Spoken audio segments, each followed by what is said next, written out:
Warriors into the Wild by Aaron Hunter. Chapter 1, Part 3. Why don't you find yourself an owner with a nice, cozy house instead? Your life would be much easier, Rusty meowed. There are plenty of housefolk who'd take in a kitten like you. All you have to do is sit where they can see you and look hungry for a couple of days. And they feed me pellets that look like rabbit droppings and soft slop, Graypaw interrupted. No way. I can't think of anything worse than being a kitten pet. They're nothing but two-leg toys, eating stuff that doesn't look like food, making dirt in a box of gravel, sticking their noses outside only when the two legs allow them. That's no life. Out here it's wild and it's free. We come and go as we please. He finished his speech with a proud spit, then meowed mischievously. Until you've tasted a fresh-killed mouse, you haven't lived. Have you ever tasted mouse? No, Rusty admitted a little defensively. Not yet. I guess you'll never understand, Graypaw sighed. You weren't born wild. It makes a big difference. You need to be born with warrior blood in your veins, or the feel of the wind in your whiskers. Kitties born into two-legged nests could never feel the same way. Rusty remembered the way he had felt in his dream. That's not true, he mewed indignantly. Graypaw did not reply. He suddenly stiffened mid-lick, one paw still raised, and sniffed the air.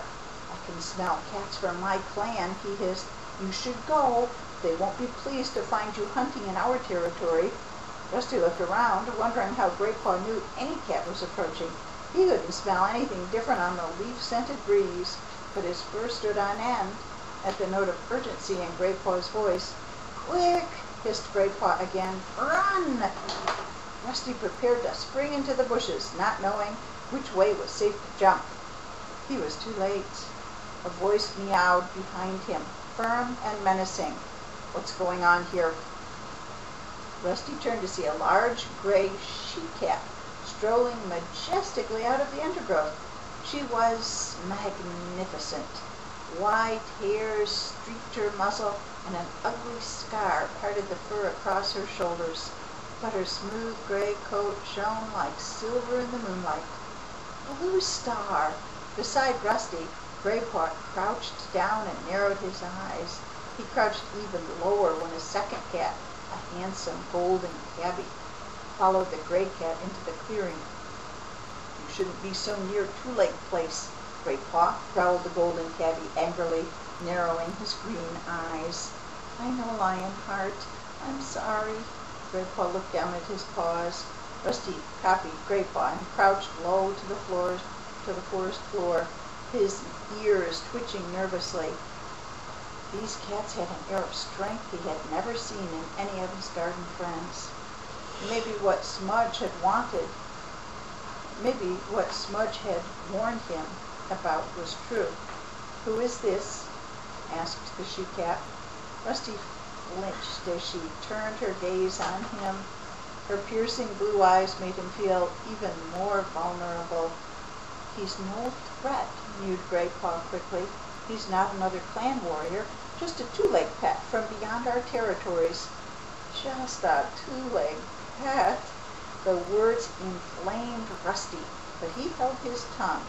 The warning look in Bluestar's stare told him that she had observed the anger in his eyes, and he looked away.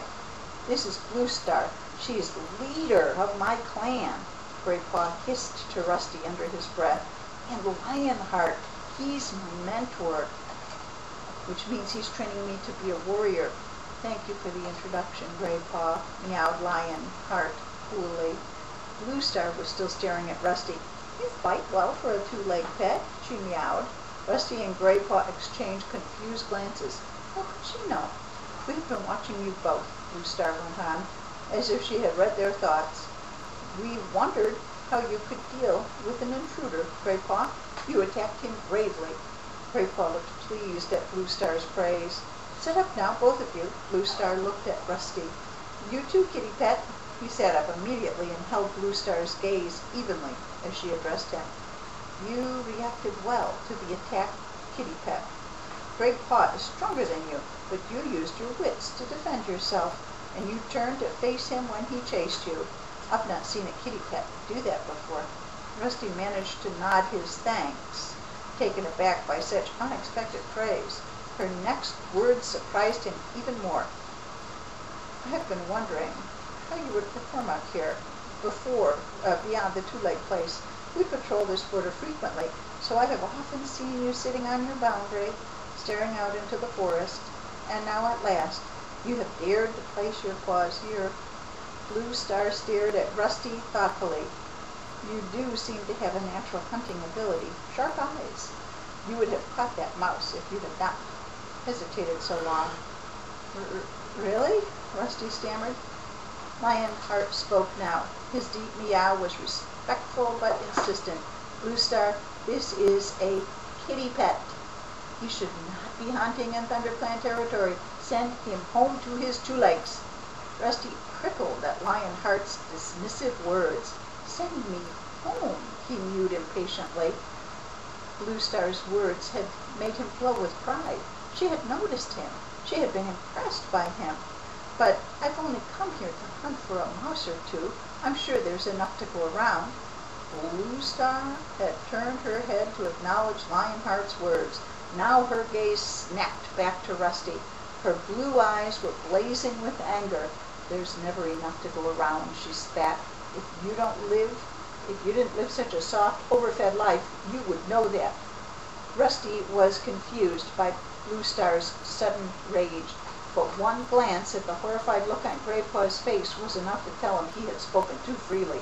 Lionheart stepped to his leader's side. Both warriors loomed over him now. Rusty looked into Bluestar's threatening stare, and his pride dissolved. These were not cozy fireside cats he was dealing with. These were mean, hungry cats who were probably going to finish what Graypaw had started.